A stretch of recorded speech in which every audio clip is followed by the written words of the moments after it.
Salve Maria Imaculada, meu nome é Epson Araújo e estou aqui com o Tietus Fraton, meu grupo de amigos, para falarmos sobre a hermenêutica da continuidade, voltando, da primeira parte do nosso podcast sobre esse assunto.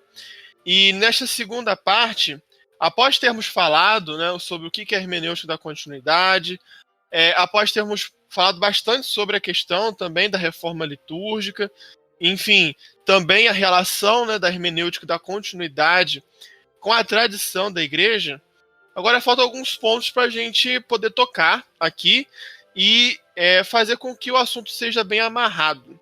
E nesse primeiro momento, nessa primeira parte, eu vou direcionar a pergunta ao Murilo sobre a questão do Papa Bento XVI. Qual é o papel do Bento XVI e por que ele é associado ao continuismo, ou seja, a hermenêutica da continuidade? E eu faço até mesmo, junto a isso, o adendo, e uma pergunta, ao mesmo tempo. Murilo, você acha que Bento XVI é o seu maior representante? É o maior representante da hermenêutica da continuidade, /continuismo? Salve Maria, irmãos. Dando uma pergunta, respondendo a pergunta do Epson, por que o Papa Emérito Bento XVI é associado ao continuismo e à hermenêutica da continuidade? Num recorte histórico, retornarmos ao discurso que o Papa Bento XVI deu à Cúria Romana no Natal de 2005, o primeiro ano do seu pontificado, ele vai fazendo um apanhado de vários eventos importantes da história da Igreja para o século XX, principalmente durante o pontificado do Papa São João Paulo II, e ele, ao longo desse discurso, ele vai cita a questão do Concílio Vaticano II, que naquele momento fazia 40 anos de encerramento da última sessão, e ele vai falando sobre a compreensão sobre os documentos do concílio e como que isso gerou um certo problema, porque se criou duas correntes que ele chama duas correntes para a correta ou a compreensão hermenêutica dos documentos, né? A hermenêutica nada mais é do que o estudo da interpretação dos escritos de textos. E ele diz que existe duas correntes que tratam sobre a hermenêutica dos documentos do concílio, e ele chama uma corrente de hermenêutica da descontinuidade, da ruptura, que é aqueles dado aos progressistas, que tem uma ideia de uma nova igreja após o Concílio Vaticano II. Ele diz que do lado contrário, né, do lado oposto a hermenêutica da ruptura, existe a hermenêutica da reforma, na continuidade, que é aqueles que buscam a correta interpretação dos textos hermenêuticos. Então, ele não seria a figura principal da hermenêutica. Ele, enquanto Papa, principalmente antes de ser Papa, enquanto cardeal, prefeito da Congregação para a Doutrina da Fé, ele foi importante nessa feitura do magistério dentro da compreensão do Concílio Vaticano II, ali durante o pontificado de São João Paulo II, foi importante nisso, ele que traz essa nomenclatura de hermenêutica da continuidade, hermenêutica da ruptura, por isso que ele é bastante associado ao continuismo, mas não o seu principal ator, né? Como vamos ver mais à frente, o continuismo já é entendido já pelo próprio Papa São Paulo VI, já no final ali do concílio e após o concílio até o fim do seu pontificado. Muito bem.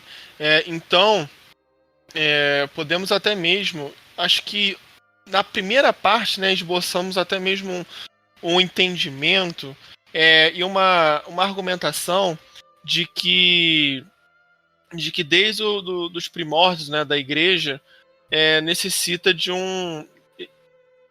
o ser humano necessita de um esforço, e esse esforço é amparado, esse esforço é defendido pelo Espírito Santo Paráclito, que tem esse sentido nessa palavra, enfim, do grego. Então, de defensor e de compreender o esforço correto, compreender a palavra de Deus de modo correto e compreender também todas as ações de Jesus Cristo na sua igreja. Mas também a gente tem que conversar algumas coisas relacionadas não somente ao sacramento da missa, mas agora em alguns pontos em que foi bastante criticado, alguns pontos que foi bastante questionado, em alguns momentos questões até mesmo válidas, ou enfim, questões que talvez buscasse para um caminho de denominador comum. Mas a gente vê muitas circunstâncias e problemáticas em torno dos movimentos pastorais, principalmente as coisas relacionadas ao ecumenismo, como, enfim, os tais movimentos, né, têm se portado diante da Santa Igreja, principalmente a Igreja pós-conciliar, né, como a gente está praticamente 50 anos, né, depois do Concílio Vaticano II, a gente entende que temos que realizar um esforço para que a gente possa entender, mesmo em momentos de confusão, mesmo em momentos de crise. Então, até queria saber um pouco do Márcio, o que ele tem a dizer, o que ele acha sobre, do ponto de vista da hermenêutica da continuidade, qual a origem dessa interpretação rupturista dos últimos movimentos pastorais da Igreja, né, tentando dar uma contextualizada. Mas eu queria saber do Márcio relacionado a isso, e também quais são as possíveis consequências de uma eventual hermenêutica da ruptura. Ou seja, não só o movimento pastoral, movimentos pastorais que tomam por esse lado, esse partido de uma ruptura, falar sobre isso, mas também tentar mapear um pouquinho sobre possíveis consequências, né, dessas práticas. Fala, queridos irmãos, salve Maria também.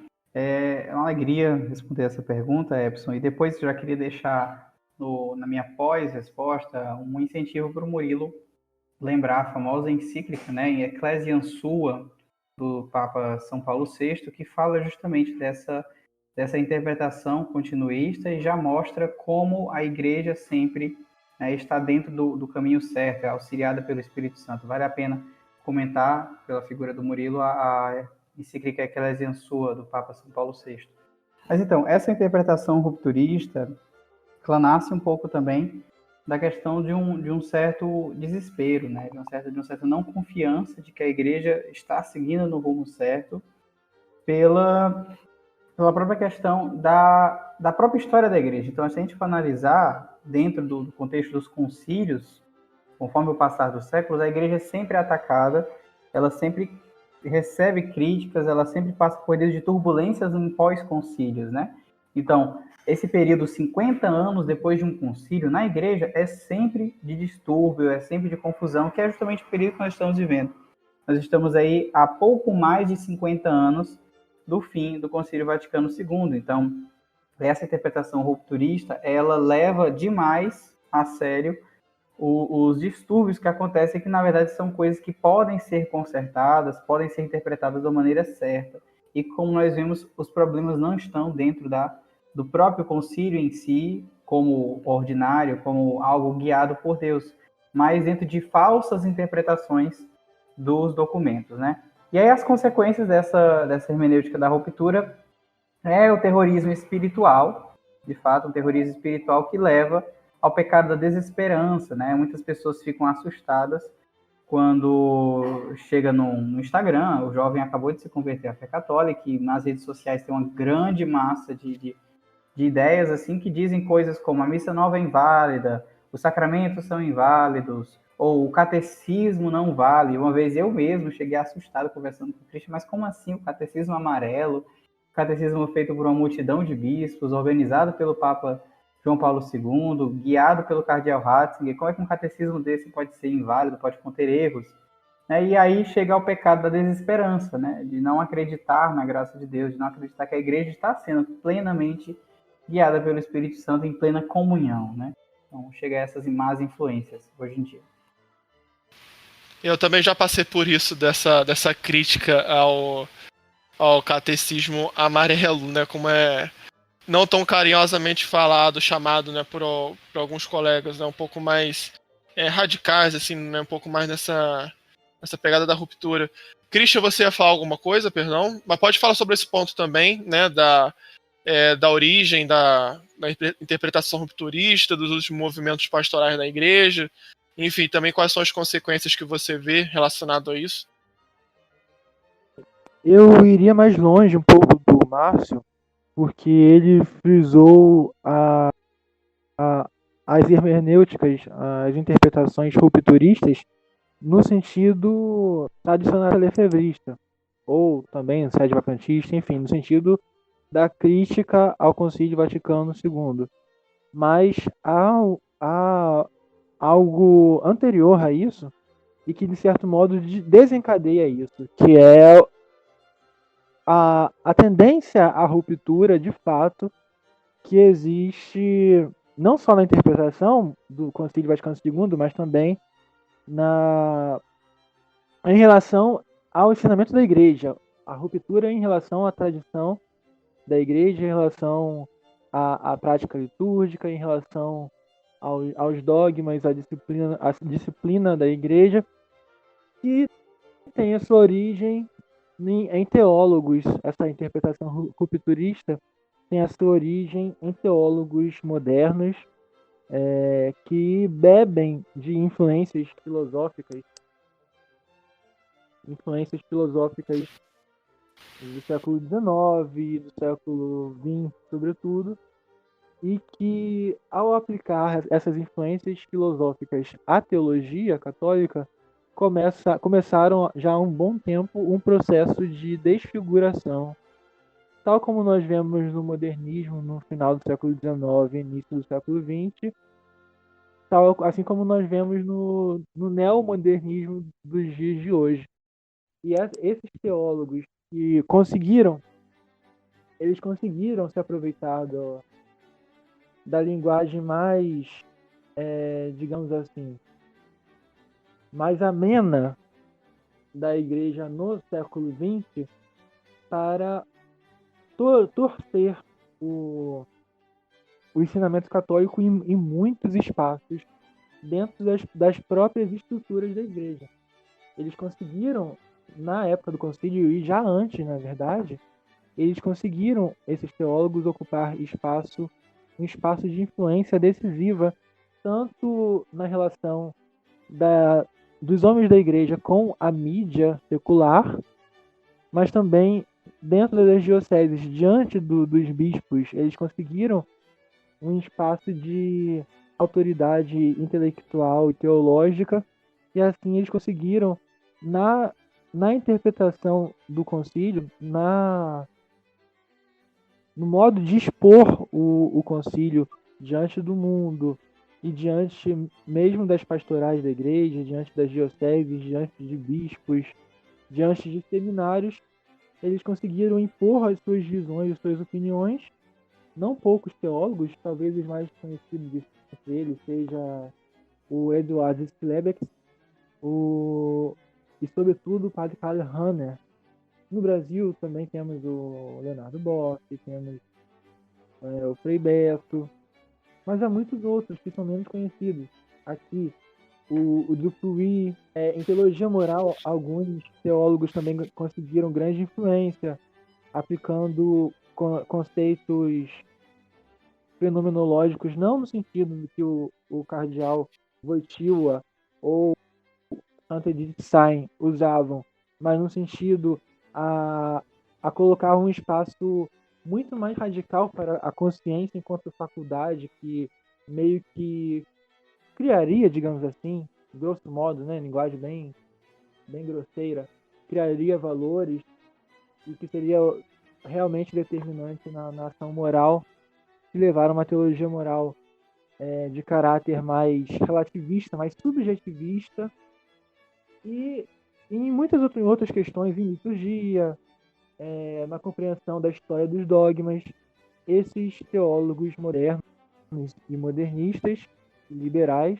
alguns deles inclusive por tendência de esquerda, conseguiram criar um certo establishment em muitos lugares, em amplos setores da igreja.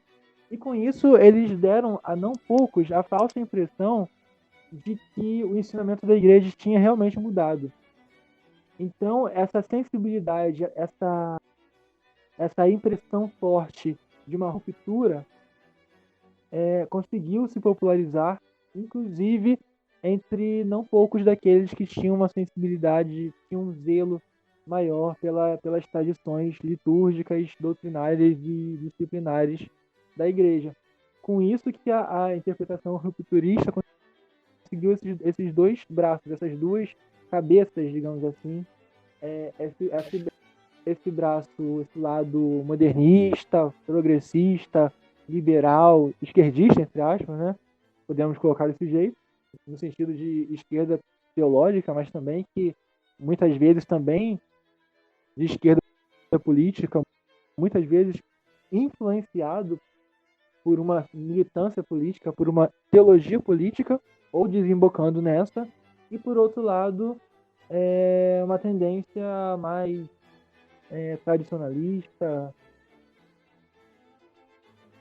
lefevrista, ou, digamos assim, mais com o propósito de estar zelando pela tradição da igreja, porém, na medida que essa cabeça, que supostamente tradicional, supostamente tradicionalista, radical tradicionalista, como alguns gostam de dizer hoje em dia, na medida em que ela se volta contra o próprio tronco da tradição da igreja, que é o magistério da igreja, que é o colégio dos bispos, que é o episcopado, que é o papa, ela acaba minando a própria tradição da igreja, em não poucos pontos fundamentais. Então, eu penso que essa origem da interpretação rupturista procede, realmente a interpretação rupturista procede do modernismo, ainda que não seja o modernismo com esse nome assumido, mas de uma atmosfera modernista, progressista, nesse sentido ruim do termo. Só que aí que tá uma situação que eu até queria retornar assim para vocês como todos, né? Qualquer um pode chegar aqui e falar nesse momento, que é o seguinte: você falou da questão do modernismo, eu acho que eu vejo assim várias publicações, né, de que buscam se encontrar o culpado. E realmente a questão assim do modernismo, a gente vê que muitas deficiências, até mesmo pastorais, deficiências da aplicabilidade da tradição, sendo ela litúrgica, sendo ela da tradição que, enfim, tem os seus braços na teologia moral, para os costumes das pessoas, seja até mesmo como construir as igrejas, né? A gente, enfim, umas décadas atrás, né, para hoje, né, muitas igrejas foram construídas, né, numa arquitetura bem moderna, né, não tradicional e tal. Então, assim, só que eu vejo que o grande problema, eu queria que vocês participassem mesmo, né, de modo até mais horizontal, que é o seguinte, é que entendeu-se que o Concílio Vaticano II quis conversar com o homem moderno e logo que o Concílio Vaticano II teve essa tentativa, né, essa posso dizer assim, uma premissa, enfim, mas teve a tentativa do magistério, dos padres, conversarem com o homem moderno. Então, logo, são pessoas modernas, logo, a igreja se modernizou, logo, os santos devem ser, as canonizações devem ser contestadas, e ao mesmo tempo se colocam a própria autoridade do magistério, a autenticidade da missa atual, né, a missa ordinária do missal paulino, enfim, missal romano, né, da missa de Paulo VI, mas também é como se assim, o modernismo fosse uma entidade que se entrou na igreja, né, acabou entrando na igreja e logo assim, a igreja acabou, está corrompida e só a igreja, só tem essência católica quem entrou na adjacência, se existe essa palavra, na adjacência da igreja, que realmente buscou assim, realmente permanecer com a tocha da tradição, e logo se permanece com a tocha da tradição, também deve permanecer com a tríade, né? A tradição, magistério e as Sagradas Escrituras, né? A nossa base da fé. Então, assim, queria saber de vocês, se vocês pensam parecido mesmo, sabe, com isso. O que vocês acham sobre isso? Bom, eu diria que uma das coisas que justificam esses posicionamentos, justificam, eu digo, na raiz da questão, é o fato de que muita gente mesmo, eu acho que sobretudo nos tempos modernos, onde a verdadeira cultura, a verdadeira capacidade de saber, o conhecimento, o estudo é raro, é escasso. Algumas pessoas têm um desejo de encontrar razões simples para problemas complexos, né? Eu diria. A gente falava sobre isso essa semana, depois de ter visto alguma manifestação de alguém ultra-thread, eu não lembro quem que foi, mas enfim. O que acontece é que a igreja está em um estado de crise, né? A igreja é o lugar onde Deus, puríssimo, se manifesta usando homens que não são puros. E a igreja produz um resultado de pureza, no entanto, né? E entretanto. Então a igreja está num estado de crise, né? A igreja nunca viveu tempos em que não houvessem problemas com o Estado, em que não houvessem problemas com heresias, em que não houvessem problemas com movimentos doutrinais, né? Então isso sempre aconteceu e sempre vai acontecer. O que a gente vê hoje, né? Tanto de um lado ultra progressista quanto de um outro lado ultra tradicionalista, é a tentativa de dar respostas muito simples, muito sintetizadas, né, e de fácil acesso, digamos assim, para problemas que não são tão simples. Né? Então, enquanto o progressista acha que realmente lá no concílio se iniciou um processo de progressismo teológico e que deve continuar, e que agora a gente deve ordenar mulheres, e que agora a gente deve dar comunhão para protestantes, por exemplo. Do outro lado, a gente tem ultra-tradicionalistas que acreditam, de forma sintética, que o problema está no concílio, o problema está no clero modernista, digamos assim, e que a solução é a gente criar um gueto tradicional que vai resguardar a igreja. Então, no limite, se a gente fizer uma análise profunda, a gente vai perceber que, no fundo, né, a desobediência de um modo geral é o que causa tudo isso, e que a solução que se tem tentado dar é justamente uma solução míope, curta, simples, para uma questão que não é simples. Né? A história da igreja não é simples, né? A forma como a igreja se manifesta no mundo não é simples, e a gente não vai encontrar nenhuma solução absolutamente simples que diga qual é o modo em que a igreja vai chegar no seu estado da mente tranquilo na Terra, e até eu ouso dizer que esse estado não vai chegar. Porque enquanto a igreja for peregrina, a gente vai viver essa situação de dificuldades, a gente vai estar no mar, né, no mar revolto, dentro dessa barca de Pedro, até que ela aporte junto com a igreja triunfante. Márcio, ia dizer alguma coisa? Gostei muito da sua fala, tá, Gustavo? Gostei muito, verdade. É bem isso que o Gustavo falou, de fato que a gente complementou bem as conversas. Eu acho que em outra conversa que a gente estava tendo aqui sobre a hermenêutica, eu não sei se foi eu ou outra pessoa que falou, que tem um modus operandi, entendeu? Tem uns vícios comuns que são erros de senso dentro desse meio da hermenêutica da ruptura. E um desses, gritante, dá até para fazer outro podcast só sobre isso, é isso que o Gustavo falou, a tendência de querer colocar questões complexas numa ótica míope, simples, como se fosse muito fácil resolver essas coisas, né? Tanto do campo de vista político quanto do campo de vista da igreja, né? Que é outros erros que a gente tem visto por aí. Então, respondida nessa questão do modernismo, né? Mas a gente percebe, né, até mesmo por essas respostas, que o trabalho, né, da hermenêutica, da continuidade, ele, por uma perspectiva, acaba sendo moderado, né? No sentido de que não estaríamos nem rupturando, vamos dizer assim, né, de um lado progressista e nem também rupturando de um lado ultra tradicionalista de que algumas pessoas também chamam de modernismo de direita. Né? Mas acaba sendo moderado porque a gente, na realização tanto das nossas formações, do entendimento, da construção do conhecimento, a gente não acaba seguindo esses 2 pontos. Mas não deixa de ser uma valência forte, não deixa de ser um posicionamento forte.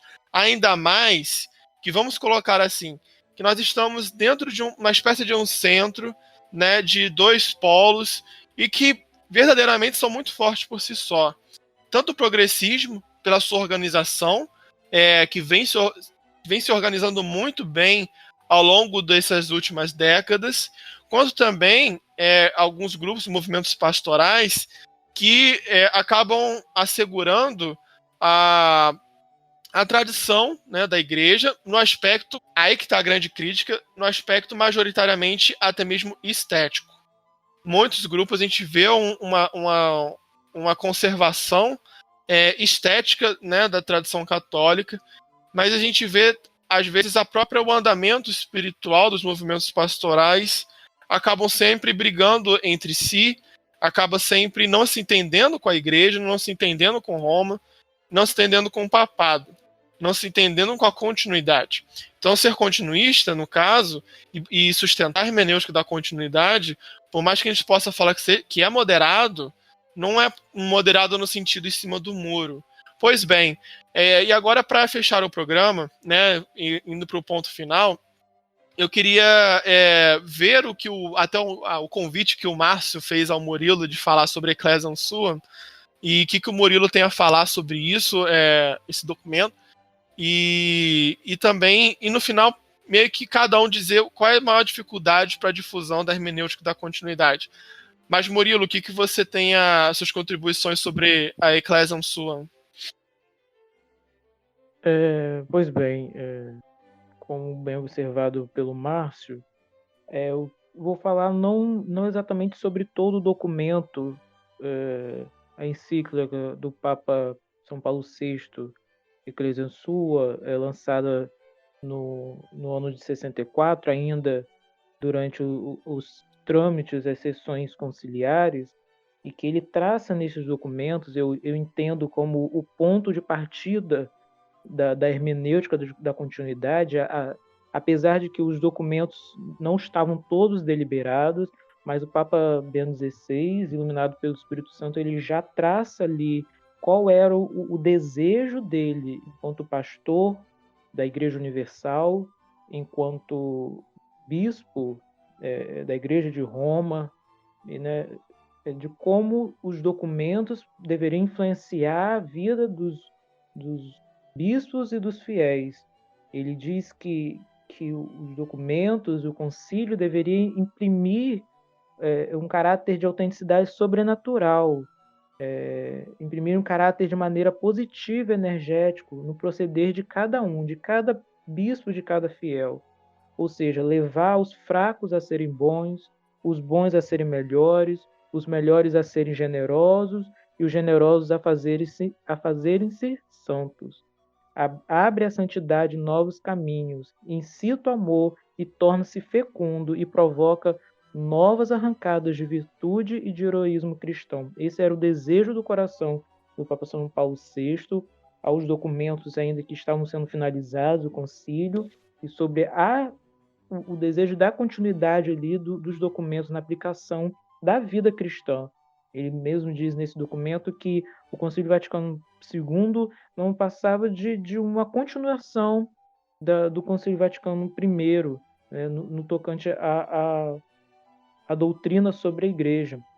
Eu quero fazer uma observação também de um documento que é quase esquecido também, tão importante quanto a Ecclesia Sua, que é promulgado um pouco depois, já por ocasião do 5º aniversário do encerramento do Concílio Vaticano II, que foi a exortação apostólica do mesmo Papa São Paulo VI, Quinque Iam Anni, e que ele diz assim: é certo que os pastores tiveram sempre este dever, o de transmitir a fé na sua plenitude de maneira adaptada aos seus contemporâneos, ou seja, o dever de se esforçarem por empregar uma linguagem que lhe fosse facilmente acessível, de responder aos seus problemas, de suscitar o seu interesse e, enfim, de os ajudarem a descobrir através das pobres palavras humanas, toda a mensagem da salvação que Jesus Cristo nos veio trazer.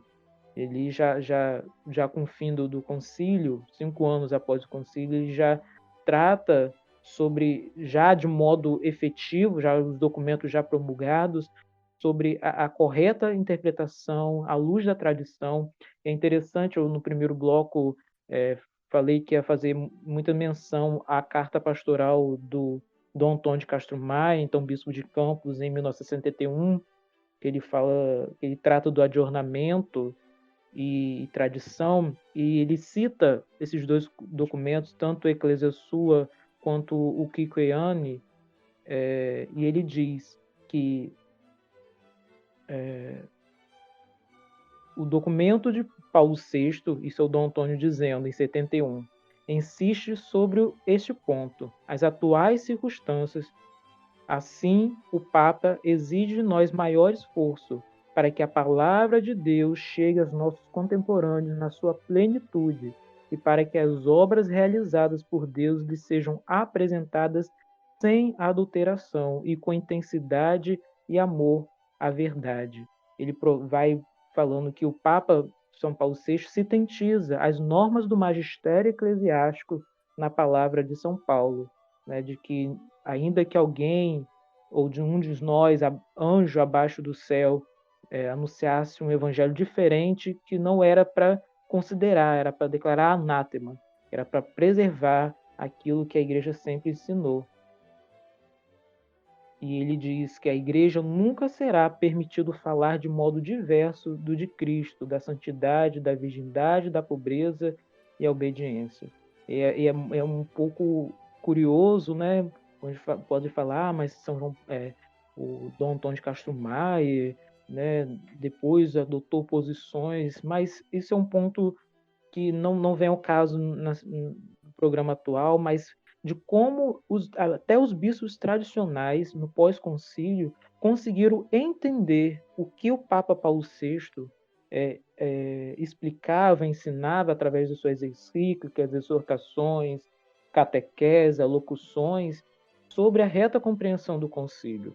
Não é uma coisa que nós inventamos agora, após Bento XVI, não é uma coisa que nós inventamos agora a partir de 2010, 2011, nessa nova década, não é uma coisa nova. Já logo após o concílio, bispos tradicionais já compreendiam e buscavam aplicar em suas dioceses a reta interpretação do concílio, o concílio de modo ortodoxo, não o espírito do concílio propagado pelos progressistas, mas o espírito à luz da tradição, o concílio à luz da tradição, como continuidade e complemento do Concílio Vaticano II, com os documentos tratados com peritos renomados, reconhecidamente tradicionais, como o padre Cornélio Fabro, à época o padre Ratzinger, e tantos outros, o Siri, o Ottaviani, que já era cardeal, mas e tantos outros teólogos tradicionais que trabalharam nos documentos, e logo depois vem a Papa Paulo VI trazendo em seus escritos, em suas falas, o desejo da compreensão do concílio enquanto continuidade e não enquanto ruptura. E já, né, aproveitar, né, esse gancho então para ficar caminhando para o final, Murilo, você mesmo, o que você acha que você vê como a maior dificuldade, né, para a difusão da hermenêutica da continuidade?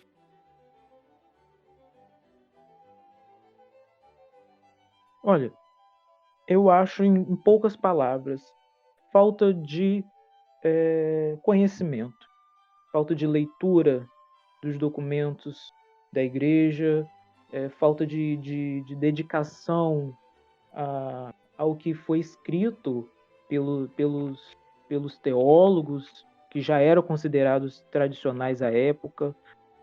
Muitos, não vou apenas criticar os tradicionalistas, mas também aqueles que estão de modo ordinário ali dentro da igreja, né, de modo diocesano, religioso, que também ignoram os escritos do concílio como se o concílio fosse apenas uma formalidade, documentos escritos que se passaram. O que importa é o espírito, é aquilo que eles acham que é o concílio, que o concílio, que o desejo dos padres conciliares é esse, não o que está escrito, mas aquilo que se fez nas comunidades, nas dioceses, né?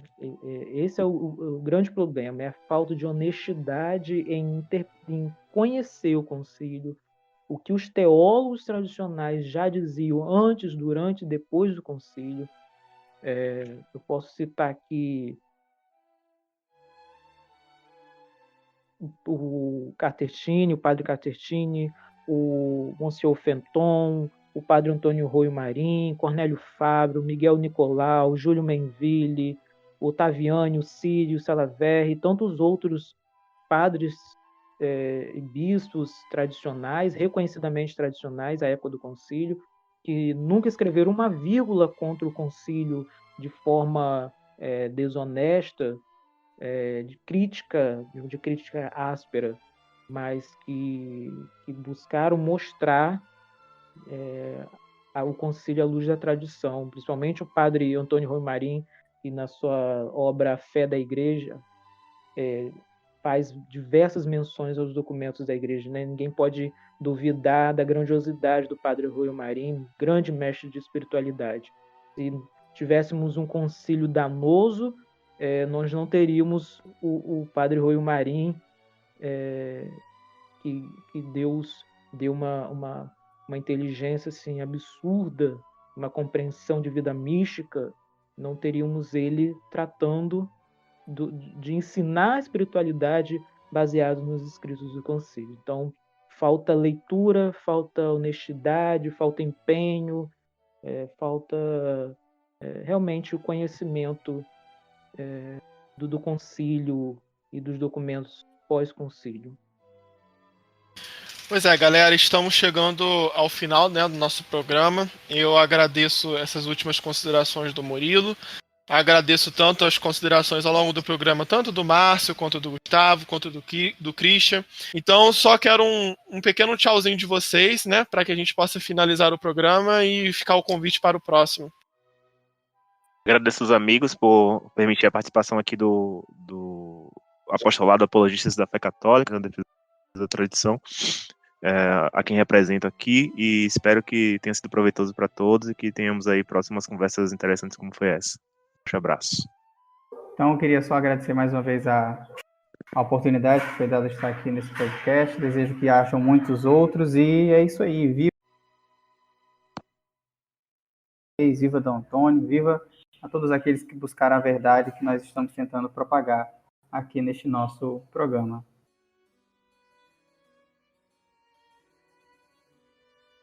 Eu agradeço igualmente a participação dos irmãos, foi uma graça poder compartilhar dos nossos estudos sobre o concílio, sobre a igreja. Eu agradeço também a todos. Gostaria de pedir desculpas porque a minha internet não colaborou muito, mas então eu acabei não podendo falar algumas coisas a mais que eu tinha para falar, mas eu gostaria de falar no segundo momento a respeito. Então, obrigado e boa noite. Salve Maria.